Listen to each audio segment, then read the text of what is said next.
अस्सलामुअलैकुम स्टूडेंट्स, उम्मीद है आप लोग खैरियत से होंगे और आपने अपना प्रीवियस लेक्चर याद कर लिया होगा। स्टूडेंट्स, आज बायोलॉजी का लेक्चर नंबर 3 है, जिसमें हम चैप्टर नंबर 1 को इंट्रोडक्शन टू बायोलॉजी को फर्दर स्टडी करेंगे। आज हमारा टॉपिक है relationship of biology to other sciences, यानी कि बायोलॉजी का दूसरी साइंसेस के साथ क्या रिलेशन है। साइंस की दूसरी ब्रांचेस के साथ बायोलॉजी किस तरह रिलेट करती है। दूसरी ब्रांचेस से मुराद physics, chemistry, bio, maths, geography, economics, इनसे हमारी बायोलॉजी का क्या रिलेशन है और ये दूसरी साइंस की ब्रांचेस हमें बायो स्टडी करने में किस तरह हेल्प करती हैं। The inter relationship among different branches of science can not be denied. Biology includes information on various aspects of living things, but these information relate to other branches of sciences as well. Each branch of science has relationship with all other branches. For example, when studying the process of movement in animal, the biologists have to refer the laws of motion in physics. This form the basis of interdisciplinary sciences. Students, biology का दूसरी branches के साथ जो relation है हम उससे इनकार नहीं कर सकते। बायोलॉजी में बहुत सी ऐसी इंफॉर्मेशन है जो कि हमें दूसरी साइंसेस को स्टडी करने से मिलती है। फॉर एग्ज़ाम्पल, हम बायोलॉजी में जब ह्यूमन बीइंग्स में या दूसरे जानदारों में केमिकल प्रोसेसेस को स्टडी करते हैं तो हम साथ साथ केमिस्ट्री को भी डील करते हैं।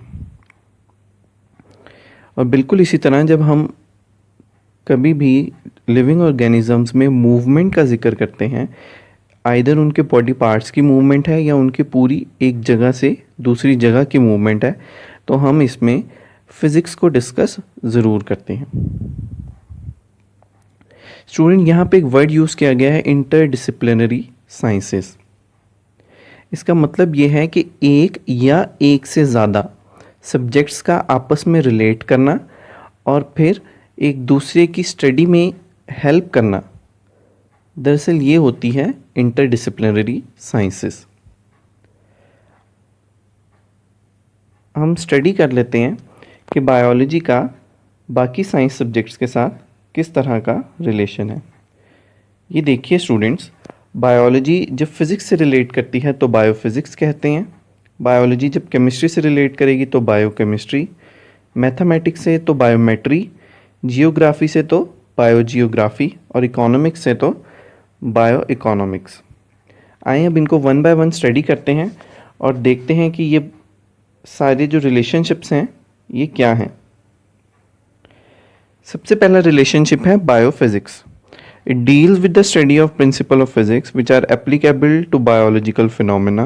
For example, there is a similarity between the working principle of liver in physics and limbs of animals in biology. Students, जैसा कि हमने अभी प्रीवियसली स्टडी किया कि फ़िज़िक्स के बहुत सारे फिनोमेनास जो हैं वो बायोलॉजी को एक्सप्लेन करने में हेल्प करते हैं। जैसा कि हमने अभी एग्जांपल में देखा था कि जब भी हम लिविंग ऑर्गेनिजम्स की मूवमेंट का जिक्र करेंगे तो हमें उसमें फ़िज़िक्स के लॉज ऑफ मोशन को डिस्कस करना पड़ता है। और बिल्कुल इसी तरह जब हम जानदारों के हाथ या पाँवों की मूवमेंट का जिक्र करते हैं तो फिज़िक्स में लिवर की मूवमेंट भी बिल्कुल उसी तरह डिस्कस होती है।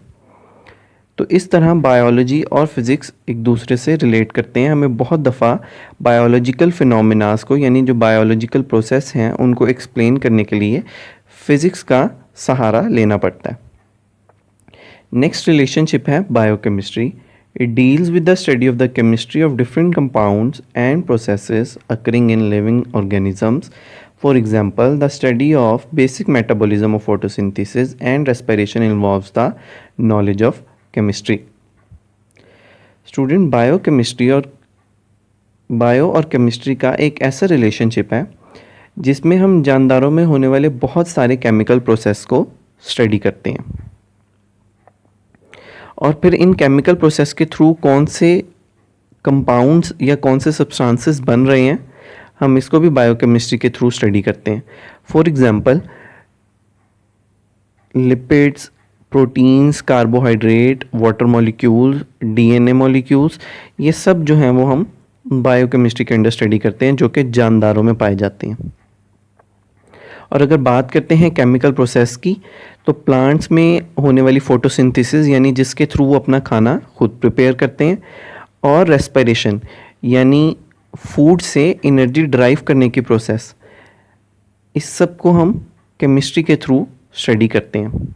और क्योंकि ये जानदारों में हो रही है तो डेफिनेटली यहाँ पे बायोलॉजी भी डील करती है।